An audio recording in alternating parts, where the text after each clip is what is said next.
Hello friends, my name is Emile and welcome back to some more Forza Motorsport 6. Now, as you may have heard, I am running a racing series currently on Forza Motorsport 6. It's called the ETCC and it's quite an interesting one. We're basically racing spec-built touring cars. I built up the cars to around basic specs, 350 horsepower, 3,000 pounds of weight, forced induction only and 255 tyres. They're sort of the guidelines for all the cars. I was kind of curious to see how this would go. Running a racing series is something I've wanted to do for a very, very long time. So I thought, finally, you know what, sod it, let's experiment, let's see how this goes. And to be honest with you, the turnout was a lot better than I was expecting. In this first race, you're going to be watching rounds 1 and 2. I said I would be recapping it. This is the recap of rounds 1 and 2 of the ETCC that took place at Brands Hatch on June the 9th. Yeah, the turnout was a lot better than I was expecting. I believe we had 13 cars on the field, which, yeah, that is better than I was expecting it to. You can sign up for this series still. I will sort of tell you how to at the end of this video. Anyways, onto the grid. For round 1, we had HP Pinder in the Pinder Racing Peugeot 308. Afternoon 7 was rocking the Aerodynamics BMW M235i. Blitz Skyline was in the Bay Racing Volkswagen Scirocco. GTO Out of Nowhere in the 306 Racing Peugeot 308. I was racing the reverse gear Autosport Ford Focus. Microlim was racing the Max Power Racing Volkswagen Scirocco. Harry K5 was running a privateer Ford Focus we called the Pinketeer. EVR Invisible AK was running the Volkswagen Scirocco for Elite Virtual Racing. Jimmy T was racing the Underground Racing Subaru Impreza. Azza was racing the Twitch Motorsports Lexus IS350. Prod Forza 4 AMG was racing for Prod in the M235i. Rhino GT4 was racing for Team SFR in the BMW M235i. And finally, Racing Heart GT was rocking the privateer Subaru Impreza. So as we got underway here, the general race was 12 laps in this one, and there was no real gimmicks for round 1. Through the first corner, a Volkswagen Scirocco goes very, very sideways. But we managed to get around the first corner relatively well. No real major incidents as of yet. Turn 2 also goes pretty well. Few people do go wide in order to avoid some accidents, I'd imagine. But, you know, when you have sort of 14 cars trying to get into the same area, that's what happens. Unfortunately, through Turn 3, we did have some issues. The Ford Focus sort of came in front of me a little bit, and I didn't really see him in my blind spot. The Scirocco, it did go a little bit wide as well. But so far, so good. The Scirocco didn't fare too badly in that, and neither did the Pinketeer Ford Focus that was sort of sat somewhere behind me. I ended up getting into a little bit of a tussle with this M235i coming down the Brands Hatch straight, sort of the main straight of the show. This is where a couple of the cars would have found advantages. I believe the quickest straight line speed cars that we had here today were the Volkswagen Sciroccos and the BMWs. I want to say I believe they are the sort of quickest cars in a straight line here. Going through sort of this hill bit, it was all relatively clean. There were a few incidents further back from what I remember, but so far so good. Scirocco once again does go a little bit wide through that corner as a sideways Impreza shows up as well. And the first lap went pretty well. I was just trying to avoid the Pinder Racing 308 there. He sort of ran a little bit wide. People were having a little bit of issues with Brands Hatch, as you'd expect. Brands Hatch is kind of a weirdly laid out course. So naturally, you know, people would get in some issues. One thing you do have to bear in mind with these cars is you do have to avoid the curbs. The 308 just about gets away with running on the curb there. But yeah, these cars really do not like the curbs. They do have very basic tuning on them. They have been lowered. They've had their gearbox adjust this, and they are set to full downforce. And that's the only difference between these cars and sort of the normal upgraded versions of these cars. The Peugeot 308s, as we were finding out, were very, very good cars on the launch. This particular Peugeot 308 was doing very well. He was sort of in this main sort of cluster group of the professionals, as we're going to call them. You know, we had the Max Power Racing Scirocco, who we knew he'd be a quick driver from the start. The EVR Volkswagen Scirocco as well. You know, I believe he's participated in a few of the fail races things. And Prod is also a pretty big deal in the virtual racing world as well. But the 308 was managing to keep hold of his position defending from the black Prod BMW, but he just couldn't hold the line through the corner. That was a pretty good thing, especially considering I know for a fact the driver in the 306 Racing Peugeot 308 has only just gotten Forza Motorsport 6 and hasn't raced on it all that much. we are following now the Underground Racing Subaru Impreza through sort of these corners. He had a pretty okay launch, was involved in a couple of the incidents early on, but did manage to gain the better of them and was launching forward up to the group. He was steering at the back of the 308 we was just following, so this was the battle for 5th, I believe. However, he does have the Team SFR BMW M235i on his tail. A very quick driver in that in Rhino GT4. Unfortunately, the Impreza does get a little bit of a dodgy run into that first corner. That was something we was finding happen quite a lot. People would do really very well and then just have a little bit of issues going through that corner. As you can see though, again, he is catching up to the Peugeot, and this is where you get into that sort of weird limbo. The guy behind you isn't close enough to take any risks, but you do still have to sort of keep him at arm's length, otherwise he will just jump on you as soon as you make a mistake. And likewise, the car in front, you have to focus on catching him, but you also have to focus on defending a little bit from the guy in the back. It's a little bit weird. Ultimately though, in that first sort of tussle by lap 2, the Max Power Scirocco would be the one leading the field. He managed to basically escape when the Prod BMWs and the Prod BMW and the EVR Scirocco were sort of having a fight. He managed to escape up the pack. Moving down the pack though, there was still some very good racing. We see a lot of rustling and tussling in front of us. Of course, it wouldn't be touring cars without bumping that rustle and tussle between the Underground Racing Subaru and the 306 Racing. We are once again following the Team SFR BMW, who had a very successful round 1 and 2, as it turns out. He's sort of trying to go around the outside of the Subaru there. Not the best idea in the world, or at least that's what you may think, but through that final corner, you know, no real line was proving to be better. Some people were having huge success going around the outside, other people were having success going around the inside. The one advantage, though, with Team SFR is he did manage to push himself in to the inside line for the first corner. While you may get a slower entry into the corner, it does mean you can dive down the inside of some people, as he did. He almost took both places, but had a little few issues with the curb, giving the 306 the position. The Underground Racing Subaru would get past him once again, but the well, he just ran wide, and that's what happens. You know, you can sort of start focusing too much on defending and trying to keep yourself in check, and you know, you can make little mistakes. Luckily, it isn't anything too costly. He does get himself onto the field quite quickly after that and regained his composure. As you can see, my Ford Focus is in the background, so just again waiting for one of these guys to possibly make a mistake. That's what it's all about, sort of strategically looking. You know, there's no way I can make any dives on the Subaru as we go through that sort of hill climb course, but I'm looking, you know, I am ready to strike if need be. The Peugeot wasn't too quick through these sort of corners on top of the hill. While he may get an excellent launch and sort of start towards the top of the field, he didn't do too well. The Underground Racing Subaru once again does run wide. I don't know if that's attributed to the fact that the tail on the BMW did come out just a little bit. There is 4 front-wheel drive cars racing here and 4 rear-wheel drive ones. And apparently Brands Hatch was a pretty rear-wheel drive heavy day. We did have the Peugeot 308 is rear-wheel drive as well as the BMW. My Ford Focus is front-wheel drive. Yeah, it did seem like it was a circuit that sort of favoured the rear-wheel drive cars a little bit more. I always found the front-wheel drive cars were a little bit better for defending, while the rear-wheel drive cars were better for sort of just the faster bits of the course, sort of the faster turns they could get away with more. But again, in a rear-wheel drive car, you know, the tail end can come out, and that is a bit of an issue. You see a bit of smoke coming from my Ford Focus. This Peugeot and the BMW continued their battles, BMW going out a little bit wide, but once again, as we found out, going wide through that corner wasn't necessarily a horrible thing because there's no sand trap. Now, on the corners there was a sand trap, that's where you'd get your issues.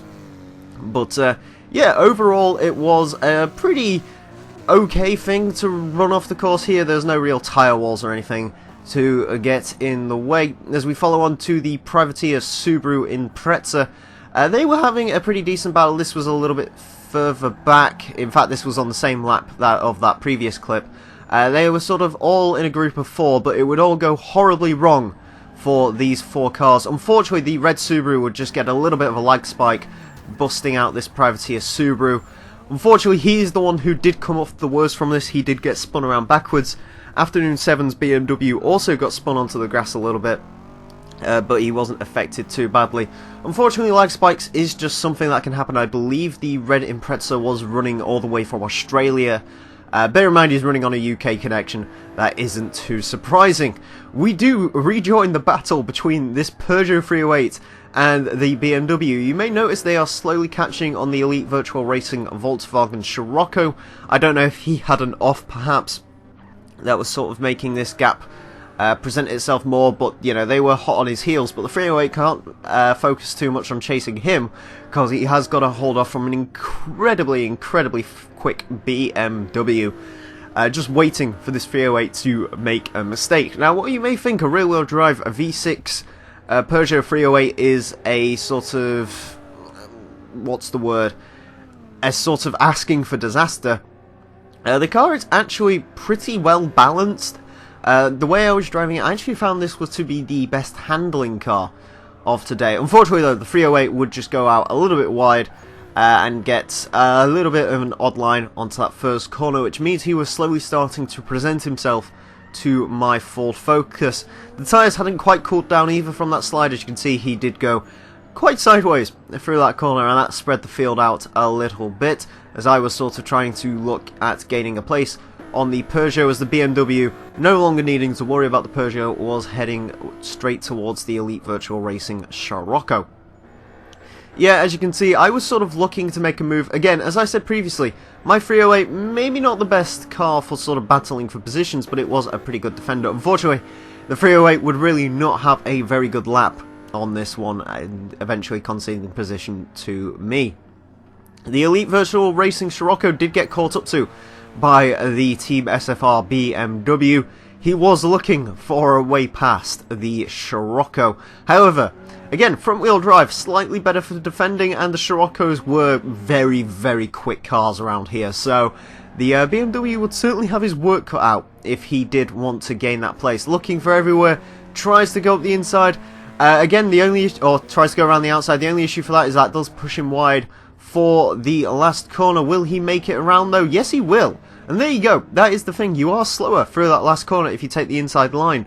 And that can present yourself. But if you are quick using that inside line, then yeah, you can really do very well. The BMW had cleared the Scirocco, and now his eyes were set towards the front of the field with the Prod BMW and the Max Power Racing car. Further down the field, there wasn't anything hugely exciting going on. Unfortunately, this Lexus had a bad first lap from what I remember, and as you can see, he is slowly being caught up to by the Privateer Super Impreza that had the issue with the lag spike. Granted, he's not that far behind, but there's just really no one around him, so it did become more of a hot lapping thing. Now, admittedly, while that may not make for the most interesting of racing, you know, being able to just hot lap in clean air does mean you can eventually catch up to the people in front of you, provided you don't make too many mistakes. The Lexus is another rear-wheel drive car that was having some slight issues with some sliding. We rejoined the front of the field once again. The Max Power Scirocco was just in a world of his own. The Prod BMW had to slowly start dropping back a little bit. He was ready to assume the position should the Max Power Scirocco make an issue, and you know, having a car that far back, while it may not seem like it would pressure you, it actually kind of does, because you do know as soon as I make a mistake, he is going to sort of come up on me. So you sort of have to race a little bit more of a conservative drive, and if you do race a more conservative drive, then eventually that BMW will catch up to you. Eventually I ended up finding the Elite Virtual Scirocco, so I was sort of trying to find my way around here. Again, my focus was, as far as the spec sheet goes, the most average car here today. It did have exactly 300 horsepower, it weighed very slightly over 3,000 pounds. I did like driving my Ford Focus. As it turned out, it was a pretty good car. I tried to go around the outside of this corner. I just about managed to get around the front end of the Scirocco. That was an extremely scary move. You know, I was sort of relying on him perhaps early braking a little bit, which the Scirocco did do. However, of course, as you may have seen, he was sort of slowly sneaking up my inside around that last corner. That does mean he has the inside for this corner. I brake a little bit early and he does gain that position back. However, I can now look down this straight. As far as the Scirocco versus Focus, I believe the Sciroccos are very, very slightly quicker accelerating, but the Ford Focus does actually have the slightly better top end speed. I can actually catch the Sciroccos around there. I tried to go for the inside line through the corner, and ultimately it kind of ends up working. I do manage to poke my front end down the inside of him, and that means I get some clean air for this first corner, provided I don't cock up through it. I do take a reasonably pretty good line. I do actually take it quite slowly, which does result in the Scirocco coming into my rear end, but that does mean that he wasn't expecting it, and it does help with my defending strategy. You know, that is the one thing with defending. You do slow yourself down, but you also slow your opponent down. And sort of, the thing you almost want to do with defending sometimes is essentially slow down the car in front of you, or sorry, slow down the car behind you, so he can eventually get his rear end nipped off by cars coming up from his behind, and then you can sort of start making an escape. We're following the Aerodynamics BMW now, who got in a battle with the Pinkatia Ford Focus. It was a pretty good battle. Again, you know, BMW versus Ford, this is a battle that we would see quite a few times during today, whether it would be me versus the BMW or whether it be the Pinkatia battling, because the Pinkatia actually did pretty good, considering he was a very late sign-up for the thing. The 306 Racing Peugeot, as you can see in the background, is slowly, once again, just waiting for these guys to make a mistake. He was catching up on them. In fact, he gained a hell of a lot on that sort of little straight down the hill. Yeah, a pretty good battle all around from pretty much every car. There wasn't really too many sort of massive shunts off the road, and any that there were usually either lag related or simply merely not being able to see the other guy. There was no real on-purpose scuffles, which is something I was fearing. The Pinkatia Ford Focus takes a pretty good line through that final corner, meaning the Aerodynamics BMW cannot find a way around him. He's sort of looking, though. He's looking to go up the inside. He's looking to maybe go around the outside. Ultimately, though, he tries a little bit around the outside, and it does sort of work, but that does push him onto the curbs, which does give him a bit of an issue, and eventually he does collide with the Pinkatia Ford Focus, end up in the tyre wall. Luckily, it didn't end up going horribly wrong for him. I've hit those tyre walls several times, and it's gone way worse for me there. On board with the Prod BMW now, and as you can see, as we were discussing previously, he is just waiting for that Scirocco to make an issue. As far as fastest lap times go around here, the Max Power Scirocco did actually have the fastest lap time for both races. He kind of knows Brands Hatch a little bit more than I would assume most people do, which does give him a distinct advantage, but the Prod BMW was a very, very quick car. There is no denying that. These BMWs, you know, while I believe they were one of the lowest PI cars I built up for this, they were still pretty darn good cars, all things considered.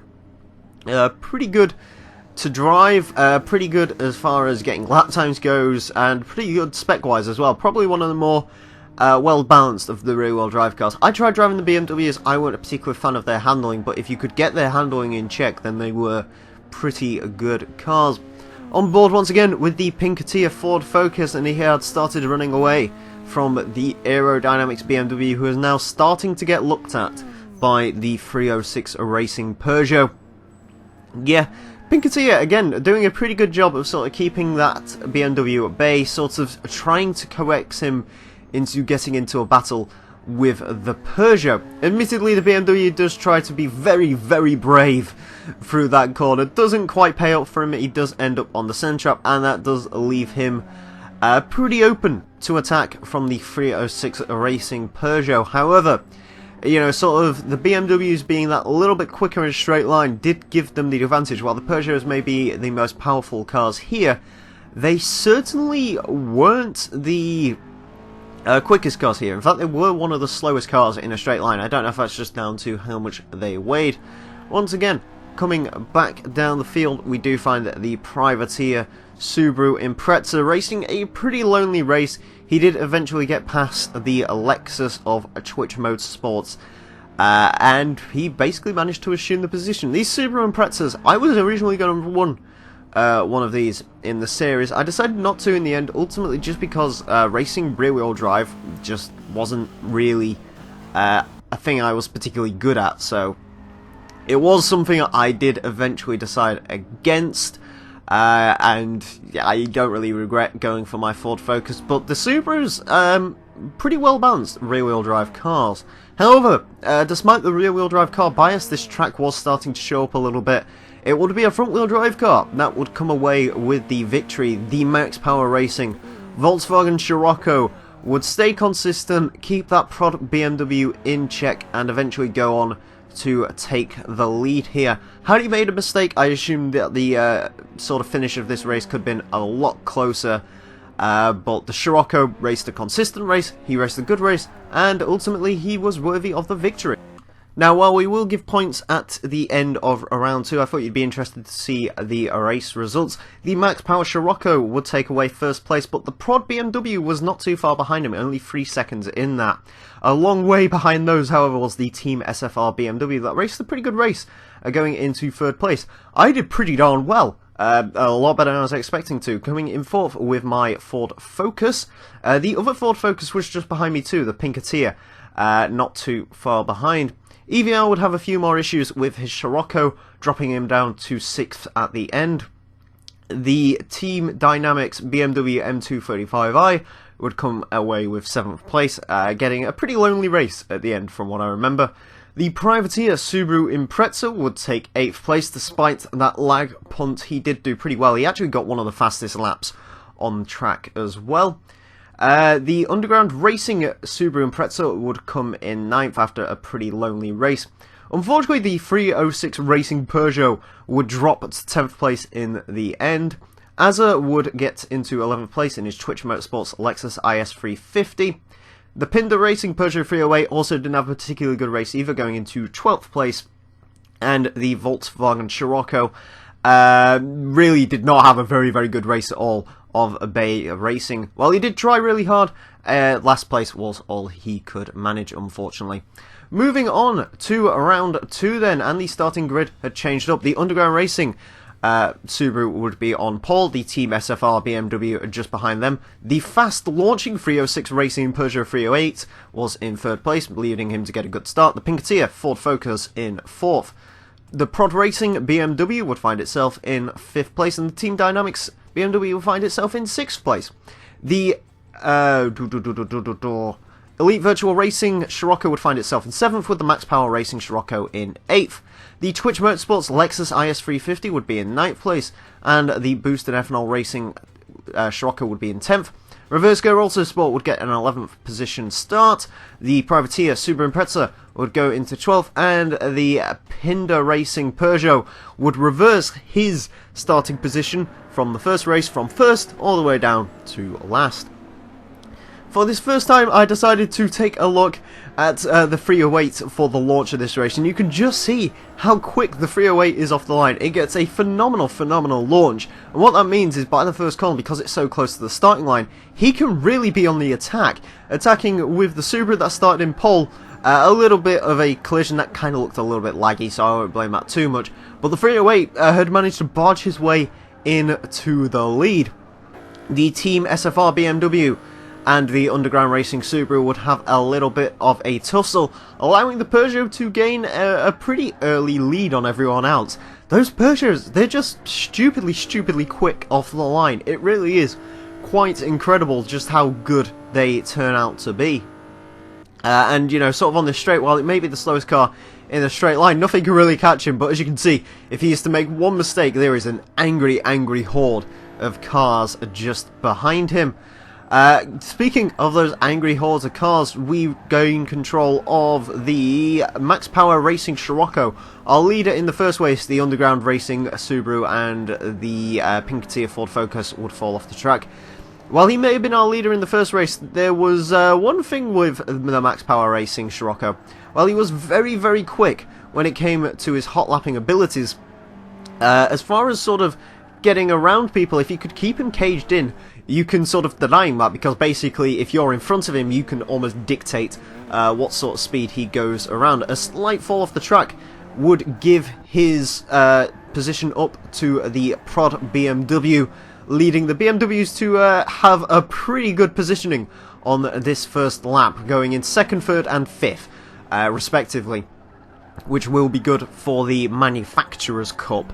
The Scirocco, though, was obviously not going to give up without a fight. He did take a very, very good line through that first corner, trying to get around people, but the BMW just blocks him in. A little bit of a slide from the BMW, potentially a little bit of a collision there from the Scirocco. Scirocco would drop back, doing the respectful thing, which I do appreciate very, very much, which would drop him back into the realm of the privateer Subaru, but ultimately the Scirocco maintained his pace and was eager to get back up there to that pack. Speaking of the privateer Subaru in this sort of pack, we are now following the Elite Virtual Racing Scirocco that was trying to get around the privateer Subaru Impreza here. The Scirocco's slightly quicker in a straight line. The BMW must have not got a particularly good run onto the straight, as the Scirocco manages to take both of them, which is a pretty darn impressive feat, actually. That may very well win my current overtake of the night. Yeah, very, very impressive move from the Elite Virtual Racing Scirocco, and that just shows sort of when you have the confidence in the car, you really can pull off some excellent, excellent moves. You know, admittedly, a lot of people had been practicing in this session and really got a feel for their vehicles, and yeah, you know, that is something that does play dividends. The 308, while he may have had a very, very good first lap, but would start dropping down the field, some very slight mistakes would cost him the Elite Virtual Racing Scirocco, looking to sneak that position off of the 306 Racing Peugeot quite handedly. And now he was chasing towards the front of the pack with the Team SFR BMW and the Max Power Racing Scirocco. The Scirocco of Max Power perhaps getting slightly irritated that he could not find a way around the Team SFR BMW. The BMW was defending like an absolute champ. And now, again, thanks to his excellent defending skills, he's really brought that Elite Virtual Racing Scirocco into contention. As well, he's going to start nipping at the bit of the Scirocco. And of course, because the Sciroccos are both equally built, yeah, there really is nothing in these cars. It just depends on which driver is better. The Elite Virtual Racing Scirocco does get a slightly better run onto the straight, taking the more natural line, looking to go around the Max Power Racing Scirocco on the hill, which was one of the people's favourite overtaking spots, and he does manage to pull that position off. And now we get to start seeing a pattern of one of our favourite battles from the first race, the Elite Virtual Racing Scirocco versus the Team SFR BMW. Or at least you'd think. Max Power gets an excellent, excellent run on the downhill section as the Elite Virtual Racing Scirocco tries to find his way around the Team SFR BMW. He does pull it off, kind of, but the BMW is looking for that cutback onto the straight now. And the BMW is very, very slightly quicker than the Sciroccos from what I remember. The Scirocco gets a pretty good line through that last corner as the Max Power Racing Volkswagen tries to join his Volkswagen companion up there. He is almost down the inside of him. Onto the privateer Subaru, who was looking at the back of the 306 Racing Peugeot 308 now. Looking to get around him again though. You cannot sort of really battle with those 308s through the corner unless the driver makes a mistake. The 308 is the best handling of the rear wheel drive cars here, and the Subaru of course being another one of the rear wheel drive cars was going to have a little bit of difficulty getting around him. He does run very slightly wide into that first corner, gaining currently drift of the night, managing to hold that pretty darn well. Of course, we're not sort of aiming out to go drifting or anything like that, because this is a super serious professional racing event thing. But, you know, nevertheless, I can appreciate some style points here and there. The 308 was slowly starting to escape the Subaru after that slight little slide. And that would sort of open the Subaru up to attack perhaps, or potentially the Subaru could just go into hot lapping mode, stick his head down, and there you go. You can see my focus in the background there. Now it is worth mentioning this second round, the lap conditions would change very slightly. We were now running an 11-lap race with a 1 force pit stop. So pit strategy did come in to around 2 of this event, and that could make things very interesting. You know, you sort of have to decide, you know, when are you going to pit? When do you do it? Do you do it when you're sort of down in the dumps at the back of the track and try and sort of get your pit stop early so you can take advantage of people who do it later on? Do you want to do it in the middle of the race and try and get yourself on some lovely fresh tyres? Or do you want to do it right at the end and just chance it? Either way, whatever you wanted to do, the Prod BMW would be the guy that you would be facing, as he was currently in first place with a huge margin between him and any cars behind him. He just managed to sort of get out of the rustle and tussle between the two Volkswagens and sort of stuck his head down and just pondered around the track. And that's really what you got to do when you're in first place. Just sort of ignore the racing, just sort of calm yourself down and just mosey on down. Interestingly enough, the Prod BMW's, the Prod BMW in the first race was the only car other than the Max Power Scirocco to get a 1:37 lap time clean. My Ford Focus didn't have the best of start. I did actually sort of bow out of the start a little bit. When I realised sort of where I was on the grid, I decided to fall back in case of any first or second turn collisions. There wasn't any, so I sort of had some time to make up. The Team Dynamics BMW was a little bit behind me while I was chasing down the privateer Subaru Impreza. I had grown quite fond of my Ford Focus, and I'd started to figure out how you're supposed to drive this thing. You're not really supposed to be particularly aggressive when it comes to driving this Focus. It's all about just sort of maintaining consistency and not, you know, hammering it out the corners, otherwise you'll just spin up your front tyres and potentially chew through them quicker.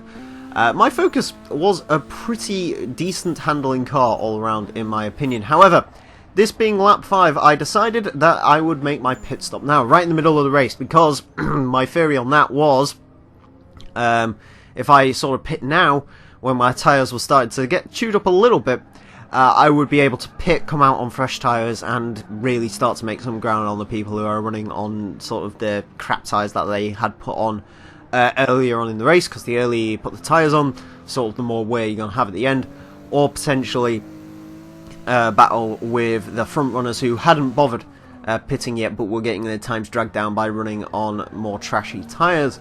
We'd be following the BMW M235i of Team SFR as he was trying to get up on the Elite Virtual Racing Scirocco. I believe he may have been involved in a very slight incident earlier on, and that had slowly started to drop his BMW down the field a little bit, but of course he was looking to come back with a vengeance, using a strategy of pitting quite late, looking to make as many positions up as he could on the people going into the pit lane, which was a pretty solid strategy, as it does turn out, or at least it worked out very well for the Team SFR BMW, as you'll find out later on. But for now, his tactic was very simple: just race a clean race and try to make up as much time as possible spent having collisions and so on and so forth. The 306 Racing Peugeot 308, despite having such a great launch, would find himself a little bit in no man's land after a couple of incidents. There was a Team Dynamics BMW behind him, just waiting on the 306 to make a little bit of a mistake. A slightly slow come out of that second corner may have been what the Team Dynamics BMW needed. However, he didn't do particularly good for that corner either, so there you go. A little bit of a tyre fire there. The 308 may have been chewing through its tyres a little bit more than the other cars were, just simply due to the fact that this car is actually the heaviest of them here today, to my knowledge. And that may very well have been starting to chew through his tyres. However, he was starting to look at the back of the Bay Racing Volkswagen Scirocco. However, the Scirocco was a lap down and decided to go for some style points. Getting out, that is one interesting way of getting out of the way of back markers and so on. However, style points of the night do go to the Lexus IS350, who managed to get a hell of a two-wheel moment over the first curb. Yeah, that curb was nasty. Very big props to you, sir, for actually managing to keep that under control.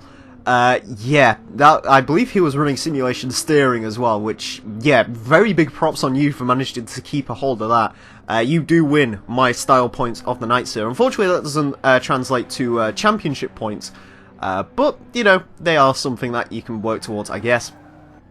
The Max Power Volkswagen Scirocco would find the Elite Virtual Racing Volkswagen Scirocco, and these guys would go to battle once again to prove their Volkswagen dominance.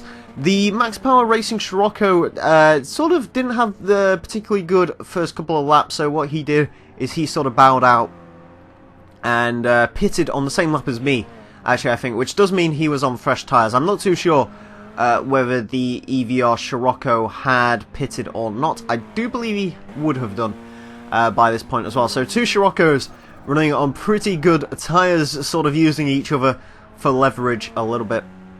Yeah, the Scirocco battle was a pretty intense one, as it turns out. The VWs had a pretty good night of racing, as it turns out. Definitely the quickest of the front-wheel drive cars around here. Some more two-wheel moments there, not quite as impressive as those found in the Lexus, but still pretty good as they come across the backmarker Volkswagen Scirocco, who wisely decided to get out of the way. I'm not too sure what actually happened to the Scirocco. I think he may have had a little bit of an off and a bump sort of through the first couple of laps, so decided to just sort of... He may have done his pit stop pretty early on as well, in order to sort of get that out of the way so he can sort of race in clean air and see if that can help him out at all. Yeah, though, going back to the Sciroccos, they were having a pretty intense fight, and it's quite interesting to see it when Sciroccos are having a fight, because again, there's nothing in these cars. They are both exactly the same car, so, you know, he's trying to sort of gain leverage on the other car, and it wasn't really working, because the white Scirocco could do exactly as the Max Power Scirocco could. It just depended on sort of what lines they'd take through the corners and how consistent they were. And these two drivers were some of the most consistent we had on the field. The driver of Max Power was probably the slightly quicker of the two cars. However, the white Scirocco was a very, very good defender, very good racer as well. This guy has been involved in a couple of racing championships for the likes of Fail Race and so on. And Microlin in the Max Power Racing Scirocco is also, yeah, a very professional racer himself. So yeah, two professional racers would have a battle. However, their battle would be slightly thwarted by the arrival of the Team SFR BMW, which poked its head out of the pit lane. Now we're going to sort of take a look at the Team SFR BMW from his perspective. While he may not have been involved in many professional racing cups, he managed to come out the pit lane at the exact right time and find himself one hell of a battle between these two Sciroccos. We saw earlier, you know, we've seen several times the BMW versus Volkswagen battle, and it would hot up. The EVR Scirocco took it slightly wrong through turn 3, allowing the BMW to take the inside line and really, really put the hammer down. And yeah, incredible racing from these guys, as it turns out. It was really a very good battle indeed. I believe this was around lap 9, so we were coming up on the final stages of the race.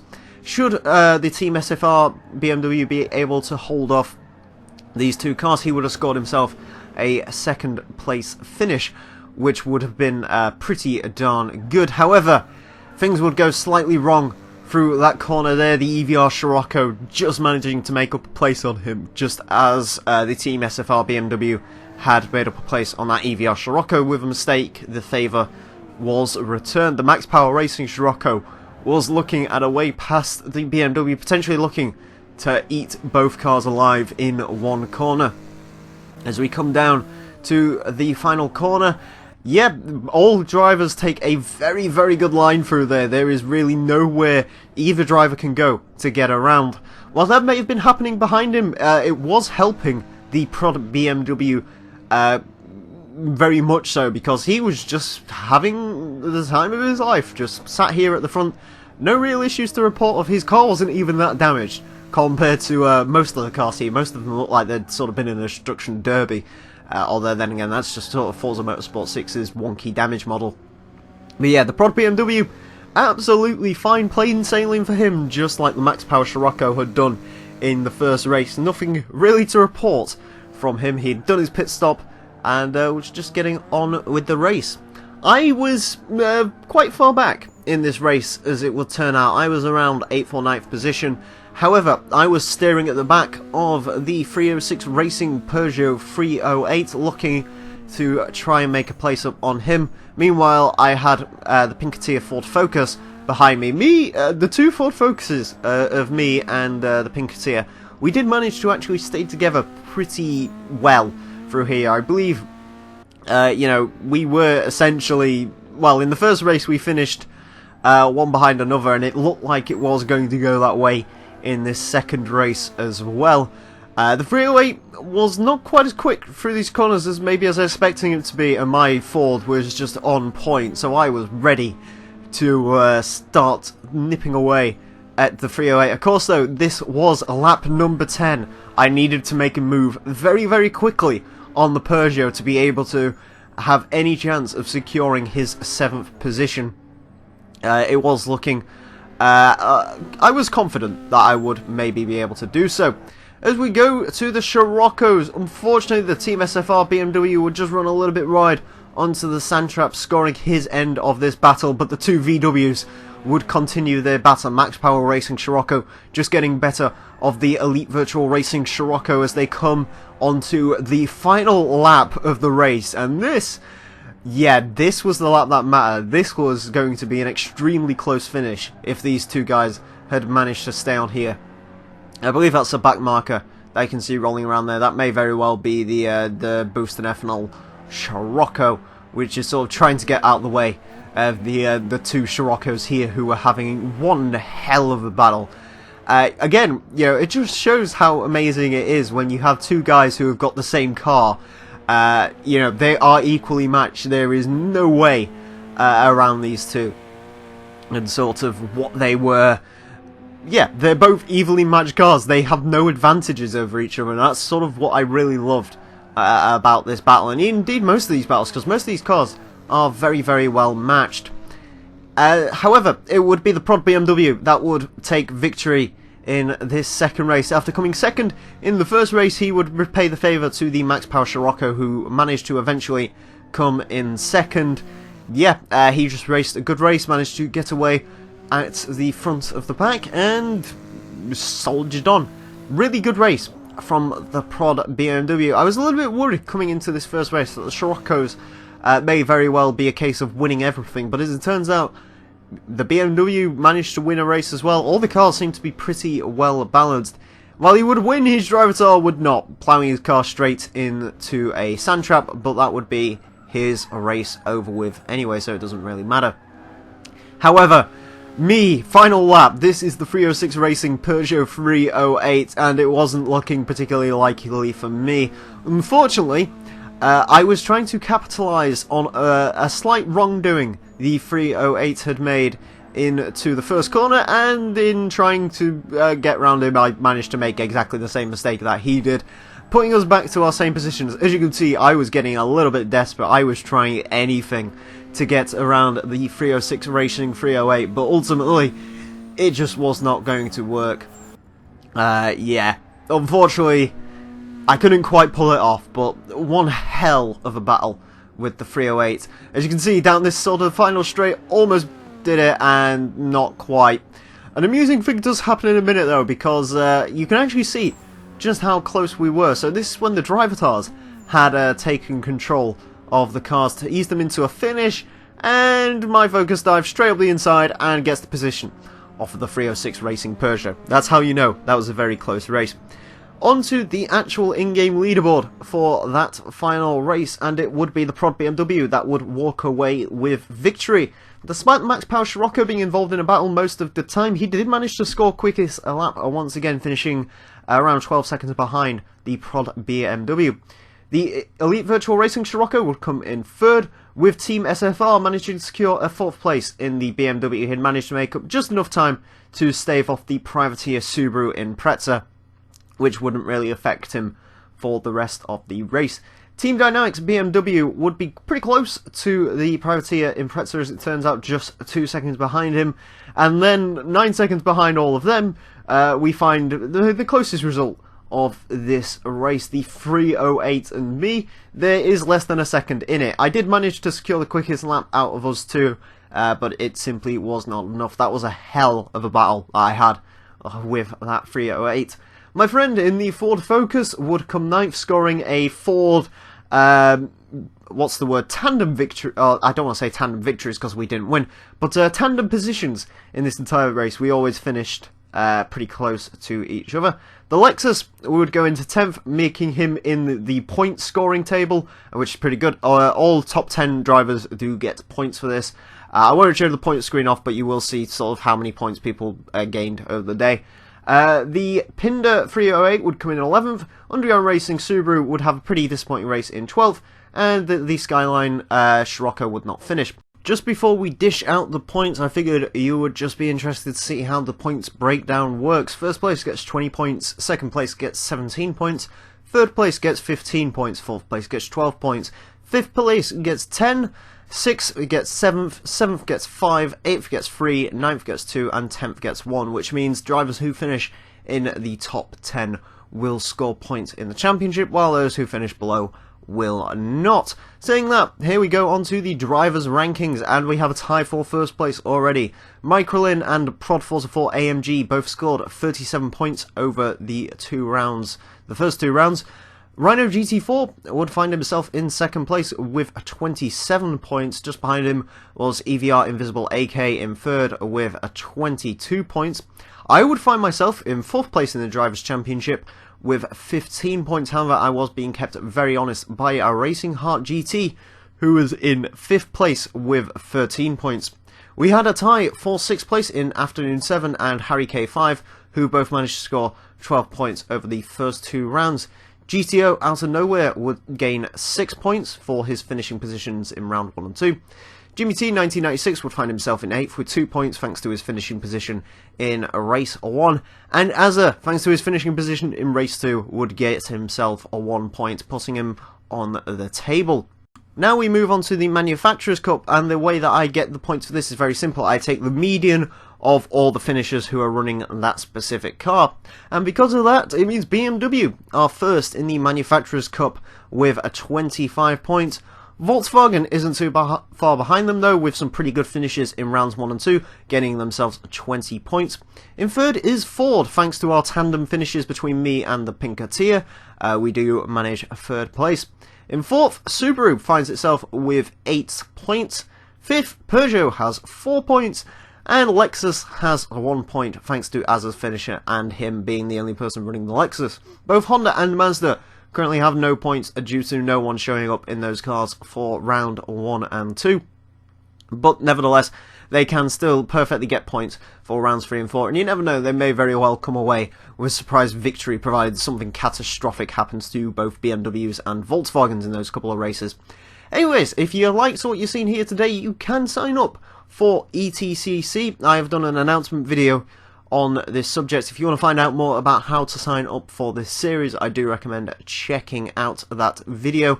The next race will take place at the Sebring Full Circuit on the 16th of June at 11 PM British summertime.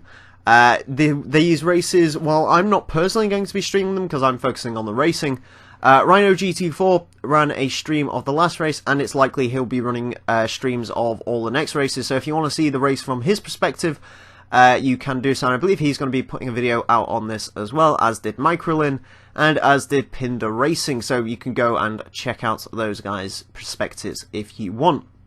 Well, that all being said and done, friends, thank you all very, very much for watching, and until next time, a farewell.